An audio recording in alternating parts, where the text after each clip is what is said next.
Hi guys, welcome back. This is episode 2 of my Let's Play series for my Skaven playthrough, and this is going to be the first fight that I'm going to be entering into soon. I did say that I'm going to skip the loading screen and go right into a fight on my even numbered videos, but for this first one, I thought it would actually be very beneficial to show you guys out there what it is that I actually look for when I pick a mission and how I actually set it up, and also what are the most important considerations. I feel like this is a very subtle aspect of this game that not everyone realizes about, especially since there's not a lot of resources out there with information on this. So I'll just go over some of these things briefly with you. Unfortunately, I can't open the smuggler's den, so I can't exactly show you the money that you can get by trading in the wordstone, since we don't have any wordstones at this moment. But the main resource that you're going to try to get in this game is wordstones. Even more so than gold, because wordstones can be traded in for gold, and it's always better to prioritize wordstones over money because it translates into gold later on anyway. But gold in no way affects your game progression. The only way to progress in this game is to collect a lot of wordstones, and if you fall behind on your wordstones collection, you will lose the game, because each of the shipments that happen every 10 or so days, they have an increasing value over time. And unless you keep yourself aware of this and constantly ahead of the curve, it's very easy to fall behind on your shipments and then in turn start losing the game. So with all that said, let me explain the wordstones a little bit. The wordstones actually have two characteristics that you need to worry about. One is their weight, which is how the game calculates how much wordstones you have to deliver in each shipment, because there's 3 different kinds of wordstones. So they just consider them a certain amount of weight. I'm gonna just quickly try to remember off the top of my head what the weight values are. If I remember correctly, the fragments are the lowest valued wordstones. They are just of 1 weight value. And then I think the shards are 5 weight value. And the clusters here are 15 weight value. So it's always better to prioritize getting obviously the higher valued heavier shards in your inventory slots. You want clusters over shards over fragments. That can be fairly obvious. Also, there's looting techniques that you need to keep in mind. It's actually in the current game right now that when you loot a shard or any kind of wordstone, if your inventory is already full, there's no way to swap out the for example, if on the ground is a giant piece of a giant cluster of wordstone worth 15 weight, and in your inventory you have 2 shards and 1 fragment, obviously the logical thing to do is switch the fragment out for the cluster, but you actually can't do that right now in this game. I'm going to try to make a suggestion on the forums for the developers to try to fix this, but it may also just be working as intended, because you can't stick a shard into the ground where another shard is. I guess that makes somewhat kind of sense. It's just I really wish that you could, but so you want to really keep that in mind. So I would even consider avoiding picking up a shard unless you know there are no I would avoid picking up a fragment unless you know, or if you know that there's maybe a shard or a cluster nearby, because I would always try to get the cluster first. Okay, another thing to note about wordstones that I've noticed is if you look on maps, it'll often tell you how much wordstones there are on a map. It'll tell you, like, for example, this one says average, this one says average, this one says very poor. But I found that it's not a good indicator of how much wordstones you can get on a map. Because even if you go onto a map with very poor as the rating for wordstones, you can still find clusters. I think what the very poor, average, really good, whatever value system that they have currently going is more geared towards is the number of clusters on, or the number of harvestable patches of wordstones on the map. They could, like, a really rich or excellent map filled with potential wordstones could be randomly generated to have a shit ton of fragments, and they're just fucking worthless. Like, they're just one a piece. Whereas if you go on, like, even a very poor map, and if you find like 3 clusters, that could be even better than a map with like excellent wordstone spawn rate. Like, so it's not a very strong predictor of how much wordstones you can get on a map. Generally speaking, my instinct is telling me that you will, I think it's randomly generated whether or not a particular patch is a fragment, a shard, or a cluster. So it's probably procedurally generated. It's completely random. It's RNGesus all over. And what this indicator on before you load into a map says about wordstone quantity is really only just the number of patches that are out there on the map. And sometimes I actually prefer the maps with less patches, because it means that usually they're a little bit more grouped up. Like on a map with like poor or very poor, it's usually only 2 or 3 patches of wordstone clusters, which makes collecting them a lot easier.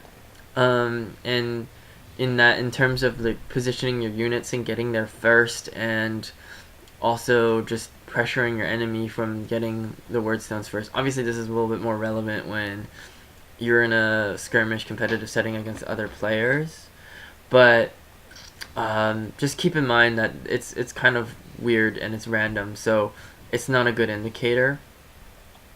Another thing that I've noticed before spawning into a map is that the level of difficulty that they indicate is also very hard to gauge, because it is based off, it is based off of a thing called rating, and this little, I don't even know what it is, it's like a sun or a moon thing in there, and then the number of rating points that you have for your warband.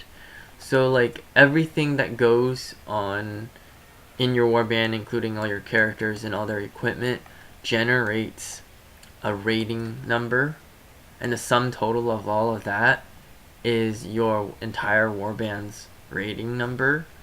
And if, for example, you just like add a helmet, for example, actually I should there you go. The helmet itself, as you can see, generates 5 rating, so his rating just went up. If I go here and unequip this, like, okay, so right now with the helmet on, he's 129. If I take that helmet off, he's 124. This is very deceptive, okay? Because the only thing that really changed is he got some additional armor absorption, some resilience, and whatever. Like, in my book, that's not a huge difference, okay? But what makes this tricky is when you're about to spawn into a campaign, having on that piece of helmet, or that piece of equipment or whatever, and having that numerical difference might put you over the edge in terms of your warband's total. And for example, if you had like a 390 rating versus a 400 rating, even though it's like a 10-point difference, what the campaign map will say will be drastically different. Like if you had like a 390 rating, this might have been an extremely insane, brutal, or hard campaign. It'll show up like that. You put on one little helmet, suddenly it's normal. And it's in actuality not the big difference, but you just reach that threshold of point values and it puts it over the edge. So sometimes when you go into like a normal match, it could be incredibly hard because you might have on a lot of good equipment that puts your total rating on really high, and the system that tells you how difficult it is going to consider your high rating warband the equivalent of another warband with a high rating, but it's like a lot of fat if you think about it in like wrestling terms. Like if I am normally a 150-pounder dude and I drop weight to like I guess I don't know the exact like weight systems for wrestling, but if I dropped weight to like 125 and I started wrestling people who are 125, I'm a lot leaner and meaner, and I have a lot more muscle mass, and I can probably outmuscle a lot of guys that are on my lower weight class, even though I just dropped some body mass. Maybe I stopped drinking water for 2 days. I don't know, like, okay, probably bad example, but like in this particular game, for example, if you had a warband of 5 characters, and they have a lot of equipment on that are like super rare and like really valuable or whatever, hypothetically, and that warband goes up against another warband that has like no equipment, they just have bare minimum of stuff on them, but there's 6 members on their team, then my money is on the 6-member team. Just because just having that extra dude is going to have a huge difference on the outcome of the game. And earlier on in the game, it's not going to be that common to see this sort of thing, but later on, as your point value totals get up to like above 1,000, it can be very deceptive when you look at a mission and go, oh, this is a normal mission, and yet when you load into the game, it's incredibly hard because they'll have actually more characters on the map than you expected or something, and that starts to happen. So that's another thing to consider. I'm actually not going to be going back to this portion of this game. Like, I'm not going to show you what maps I'm going to pick and whatnot for every single mission that I do in the future. I'm just gonna load into the actual battle every single time. So I'm gonna try to thoroughly explain this right now, so I don't have to go back to this. I generally completely disregard the other value. The right now, you see this one right here, it says very poor and then poor. The second value that says poor is treasure value, where you can look on the map and hunt down like lootable boxes and stuff that usually have equipment and gold sometimes. I would over 90% of the time disregard it completely for 2 reasons. One, it's completely random, so it's like an opportunity cost that you're trading over for, like, in order to go search that box that could have practically freaking anything in it, you're giving up the opportunity where you could have gone to a cluster of word stones and gotten yourself some word stones and progressed your game further. Okay, so the trade-off is incredibly bad. Also, you don't know what the fuck you're getting. Like, you could get like a rare item, like you could, it's possible, but chances are you're not gonna get what you want. Like, I could be a Skaven and I could loot like a really cool Warhammer, and then I'm gonna look at it and say, wow, really cool Warhammer. Okay, I'm not actually even gonna pick it up because I'm gonna save my inventory slot for word stones because I don't use Warhammers. You know, like so it's completely trash. I would even go as far as to say. So just don't look at the item loot value stuff. Also, like I said earlier, wordstones turn into gold. Wordstone is basically gold in a way because you can trade it in for gold. So I wouldn't actually try to get gold from these loot boxes. I would save those inventory spaces to go and get wordstones. I mean, if you have the opportunity to not fight and actually go loot stuff, I'd use all of that opportunity as much as possible to go for wordstones, because it does get really incredibly hard later on, and you can get starved and not get enough wordstones to deliver at certain points in the game because of how random it is. Like, because it's always randomly generated, just because you get lucky the first few times and get a bunch of clusters, it doesn't necessarily mean that you're that much ahead, because maybe for the next 3 or 4 fights you won't find a single cluster and you're only gonna be on shards and fragments for a while, and that's gonna starve you for wordstones. And if your next shipment is like a huge number and you need a lot of weight to fulfill that shipment, then you're gonna somehow just be screwed, and not because of it's your fault. Like, you're just, you can't predict how much you're gonna get, so get as much as you can. Finally, the last thing I would have to say about these maps is that before you load into one of them, there's launch mission and then there's launch and deploy. I would almost always pick launch and deploy.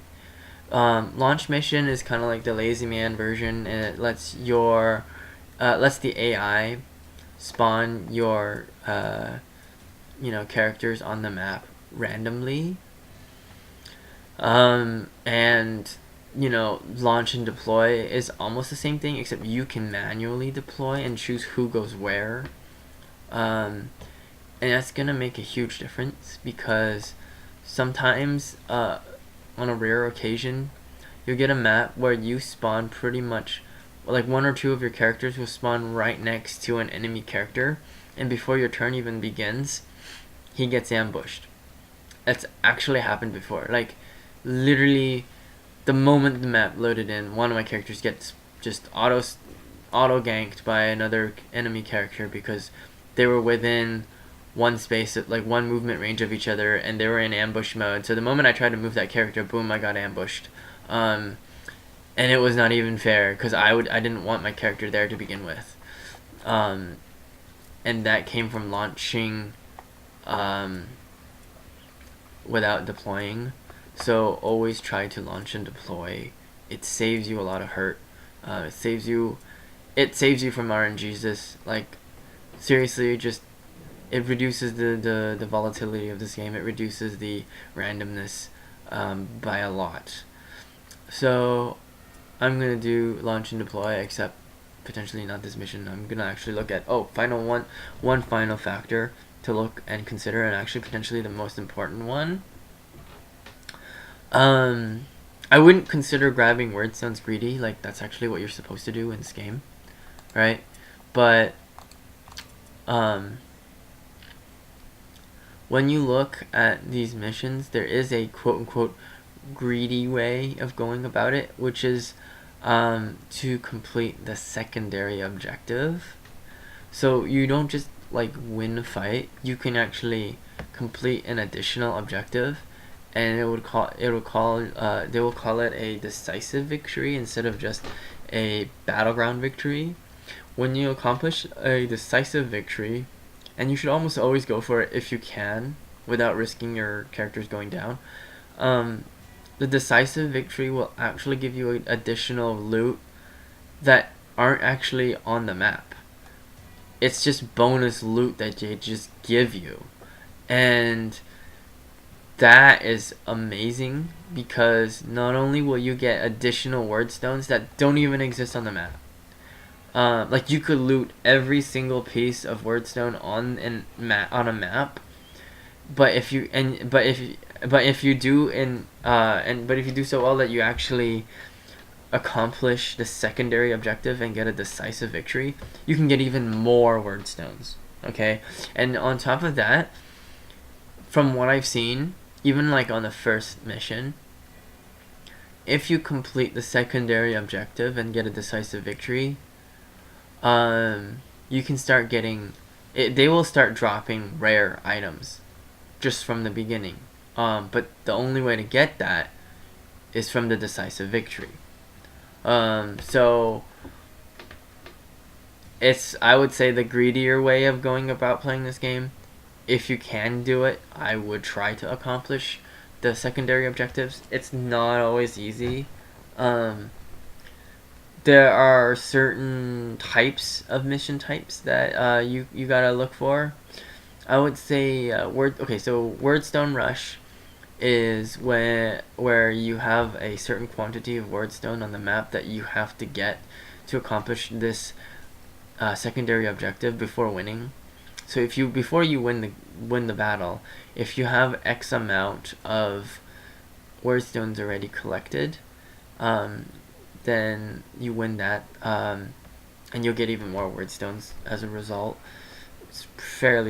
It's a fairly easy one to get. And then Marked for Death is a little bit harder, where one or two or maybe even more of your enemies on the enemy team will have sort of bounties on them, and in order to collect their bounties, you have to loot their bodies for their personal, like, belongings, I guess. It's a little drop. It'll be orange, and when you collect it, it'll like put an X box in the checkbox for that objective, and you'll have completed it. But you have to make sure that you get the correct bounty, or you have to loot the correct body, which means you have to knock out and take out the correct enemy. In the earlier stages, you get only like one enemy that is marked, and later on you get like two, and I'm not sure if it goes up any further, but it actually gets pretty difficult because of how fights start to turn out as you progress in this game. It's harder to focus fire down one enemy guy if they position well and or like move away from you. So it's a little bit harder. You can definitely still do it. And then there's others like Crush Their Will. Like, I've never gotten that ever, because you have to go to the enemy wagon and get the flag from their wagon and bring it back to yours, and that just takes too long. I will show you when I actually run across these missions, and I'll explain further. But for now, I'm actually going to try to load into the game. Let's see. Wordstone, Mark for Death. So these two are the same. Wordstone, Rush, Very Poor, Normal, versus Normal, Mark for Death. I think I want Wordstone Rush, even though it's very poor, because it guarantees that I will be trying to get wordstones, and since I'm starting out, this is the first mission, I really want wordstones right now. I want to guarantee that I get as much wordstones as I can. Sorry, that's my phone. I'm gonna turn it off. And I believe this is the good choice. Like I said, poor or average in terms of wordstone collection. It's not a very good indicator. It's just the number of wordstones that are on the map. So I'm going to choose this one, because collecting wordstones as the second objective is actually my primary objective. Frightened your warband and scattered them in the ruins. They soon recover from their fright, but before the warriors can regroup, an enemy warband arrives and deploys near their wagon.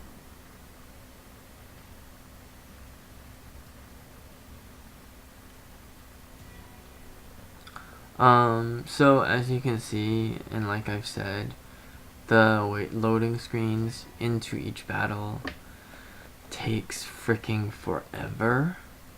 I won't actually make you suffer through this in any of the future battle videos. Like, I specifically tried to break the analysis section up as a different video from the ones that are the battles, so that I can just completely skip the loading screens entirely and not have to sort of cut and do any sort of editing, because that actually does take up even more time, and I'd much rather be spending most of my time making the videos and preparing for my next videos and what I want to say and what I want to do, as well as doing my own research so that I can make sure that what I'm presenting is accurate on these videos. So let's see. As you can see, your main objective is always going to be to take the enemy warband out. The only time that that's different is if there's a storyline mission involved, and I'll get to those eventually, but for now, just suffice it to say, I'm doing one of the normal missions. It's going to be quite interesting because like, some people have said that the AI is actually incredibly stupid. Yes and no. Like, I think for a strategy game, the level of AI that they actually created is quite a monumental task from what they actually done. Like, obviously they're not going to be anywhere near the level of intelligence of a human player, but they actually do quite decent, and they do make interesting choices. They don't really care about scouting or anything that's really important in terms of combat. They don't really understand military strategy or whatnot, but they do have some interesting, I guess the AI is aware enough to the point where they can give you a run for the money. They don't really try to go for the secondary objective as much, especially the wordstone rush. So there's not a lot of competition over the wordstone when you're playing against the AI. When you're going against like a human player in skirmish mode, that's completely a different story. So yeah, since we're gonna have a shit ton of time waiting for this load screen, I'm also gonna tell you a little bit of background story on how I've gotten into like strategy games and sort of where I come from in terms of strategy games. I basically, like, I started like really young playing a bunch of chess, both like all kinds of board games and chess, like Chinese chess, regular chess. I played all the different board games like Go, Mancala, Shogi, which is like the Japanese chess. I played like practically everything out there that you can, like every board game that is like not created in like the last century, like any of the old classical board games I've played. And on top of that, that eventually grew into a sort of passion for video games, and specifically things that have strategy involved and like turn-based stuff. I remember, like, I think this girl one time had like a crush on me when I was like little. I didn't really realize at the time, but because she saw that I was super interested in like strategy games, she bought me a book as a present, and just gave it to me, and I was like, cool. And like the moment she gave me the book, she just ran away. Like, I was like, okay, why'd you run away and give me a book? That's kind of random, right? I looked at the book, and it was called The Art of War by Sun Tzu, right? And I was just like, okay, random book. Art of War. I'm not exactly a soldier. What am I doing with this book? I'm not actually fighting a war right now, right? Like, I'm just a kid playing games. So I looked at the book, and it said some like really interesting things about war and strategy and whatnot. And I started thinking about what this book was saying, and I guess partly was because like the translation of that version was actually particularly good. It actually had, I think it was translated by Tom Cleary, but in that translation, the art of war was explained quite well, I think, or at least the original meanings behind each of those lines were translated well, so that even though it was in English and I was reading it in English, I kind of got a sense of what the original writer was intending to say by reading between the lines. And so I learned a lot about strategies from watching that and reading that book and like applying that to video games. And then it sort of became more of a passion because like that's how my brain almost developed. Like that's how I start learning how to think in that systematic way. And because like for the longest time growing up I wanted to be a scientist.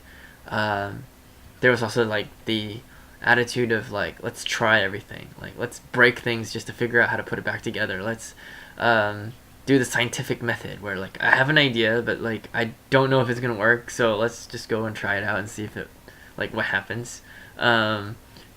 So I had that attitude with games. So like I'm like, okay, that idea could work. It could be a completely stupid idea, but I'm gonna try it and I'm gonna see if like something good comes out of it. And so I would go and I would like, do some sort of stupid combo of abilities in a game. And a lot of times it would just fail horribly and it would be like, oh, that was a bad idea, whatever.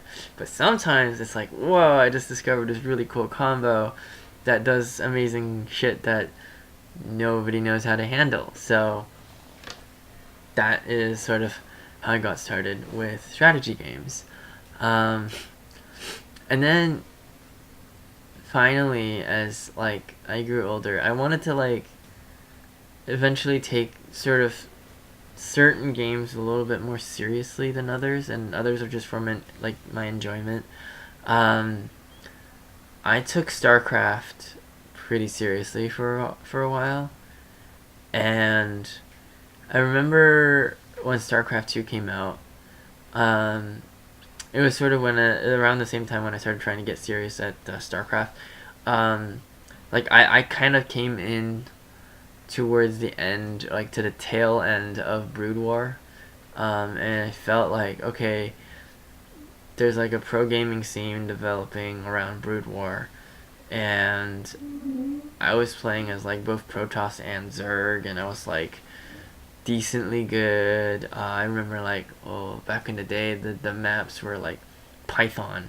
I remember that it's like Python 2.0 is like the map to play on, and like I would like a lot of Protoss players would just like fast expand and get like the first nexus down right after a pylon and then a cannon to defend it. And just like there's no defenses outside like just having a cannon there to like ward off the first wave of Zerglings or whatever, and then boom, you have like two bases that you can farm off of, or like harvest resources from, and then like get into a really strong build with lots of gas heavy units and stuff. And then eventually I learned like macro gaming and stuff like that, and having lots of how to like manage an economy and have a large army. Well, that translated into wanting to get a little bit more serious in my StarCraft game. When StarCraft 2 came out, a lot of streamers started like giving commentary. I'll wrap this up real quick. But I started watching this dude Day9 TV, and actually he later on became really huge in the gaming in the gaming scene, especially around StarCraft. But he made a lot of YouTube videos at the time about how to be a better gamer. Like that was his theme. And you know, I watched a lot of Let's Plays up to that point. I watch a lot of channels up to that point. Some of them just for their humor when they talk. It's like funny to listen to them. But with Day 9, I felt like he hit a really nice spot that a lot of Let's Players don't do, which is trying to improve. And I feel like a lot of gamers out there have this competitiveness inside of them that sort of just wants to come out. Like, I want to do well in the game and actually like show off and say, hey, I'm a badass player. And I feel like everybody sort of wants to do that with StarCraft. And then at that time, I learned a lot just from watching his videos and applying a lot of these concepts. And it actually made me grow as a player. Like, I was a pretty shitty player. Like, I would cannon rush. I would 6-spool all in.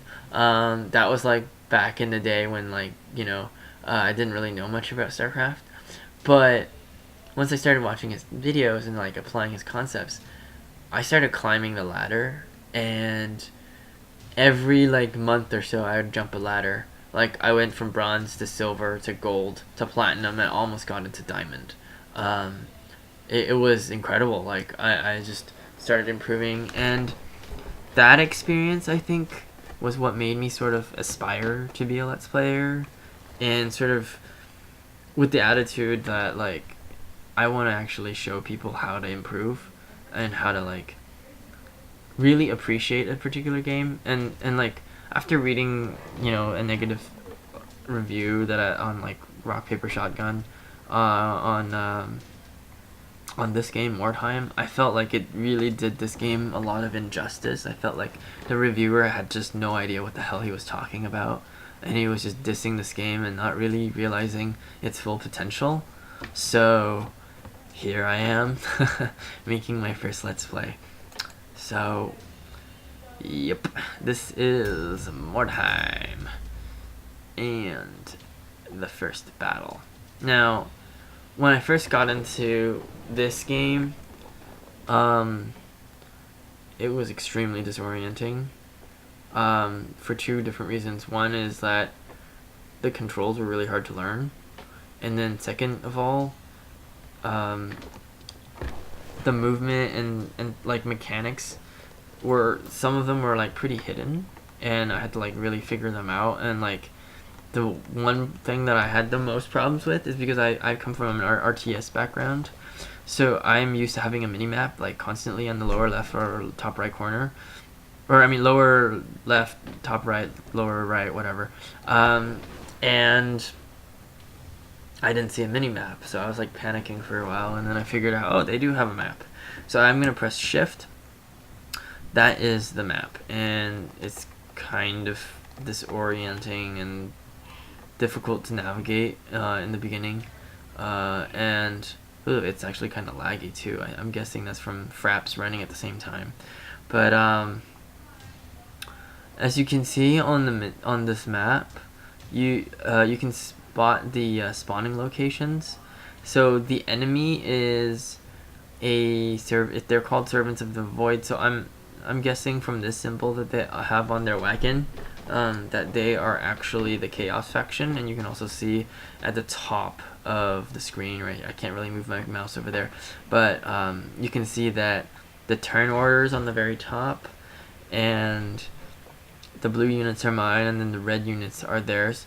And if you play this game enough, you will come to realize that what each of these logos mean, like what each icon represents. Like, for example, the one that's first, the one that's like top left, is the one that's, you know, has a 69 initiative. That symbol, with the little shuriken thing, is my well, I'm gonna tap out of the map. It's this dude. It's my hero character, my Night Runner. He has the highest initiative right off the bat, and I would say that once you have a good handle of this game, you can just spot the icons at the top and know exactly what it is, and that knowledge in itself will help you better be able to get ready and prepare. Now, like I said, in a map that has like very few word stones, it usually spawns in tighter clusters. They don't get all over the map like those maps where there's like a shit ton of word stones that you have to run after. And because this is a word stone rush objective, I actually only need 7 to accomplish this. To complete this secondary objective, but I actually think I could be a little bit more ambitious and just loot the entire map of word stones and just collect all of them. And then, because I'll probably win, I'm also gonna get the bonus word stones. So if you look at the spawning locations and if you look at the map, like this is something that I learned from StarCraft. It's just that like in the beginning, understanding what the map looks like can really help you formulate a good strategy or a plan to try to execute and go down. So right off the bat, you can see that this cluster of wordstone that I have a circle around, actually I could even mark it. See there, the purple. That cluster is a lot closer to that the enemy than to me. Like we're almost equidistant, right? It's about the same distance.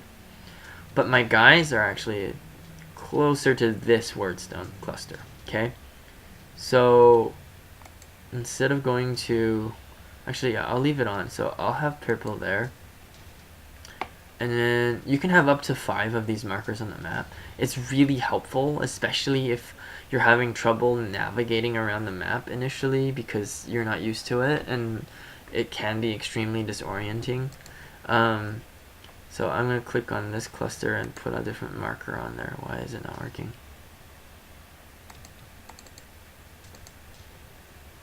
Okay, so this one is actually, oh, it's hard to tell, but this one's actually a little bit more bluish than that one that's like pinkish purplish.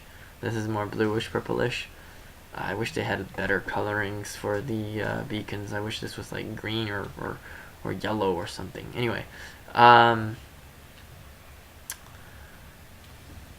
going to go for this cluster first, and then because by that point you have to account for the enemy movement, and the AI tends to like just go towards you, so they are either going to be close to this cluster by that point, or they're going to actually be more around here.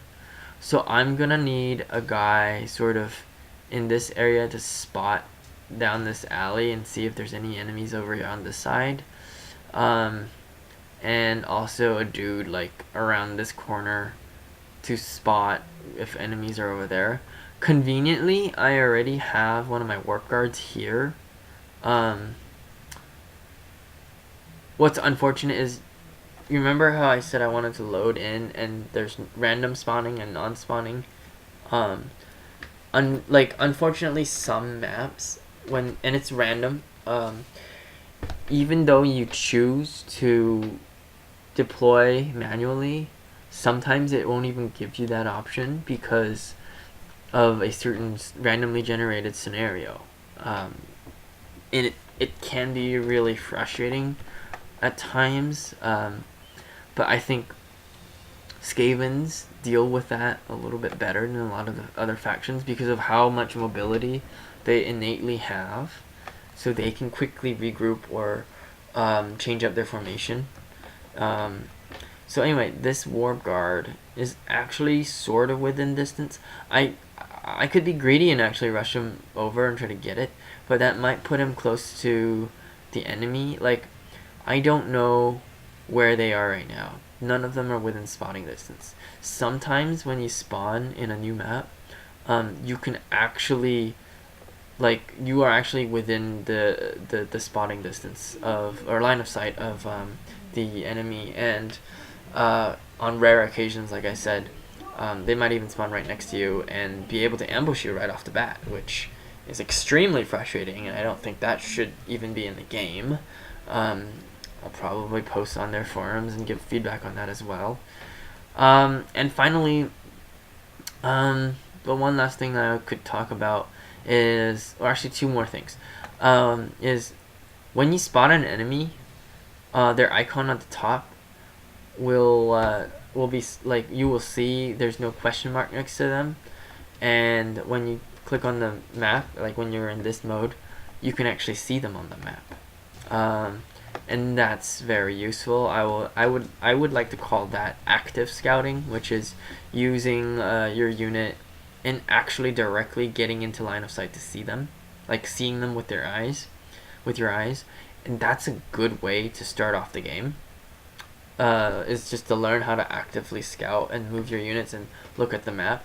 But there's also a more advanced technique, which I'm actually going to start showing you right off the bat, because I think is a better way to scout. Just because I would like to call it, first of all, passive scouting. And the reason why passive scouting is a little better is it uses a skill in the game that you already have right off the bat. It's called perception, because of how perception works. It's almost like X-ray vision, or like echolocation if you're a bat or something. But I guess in the Skaven's case, you're using your nose to sniff the area around you.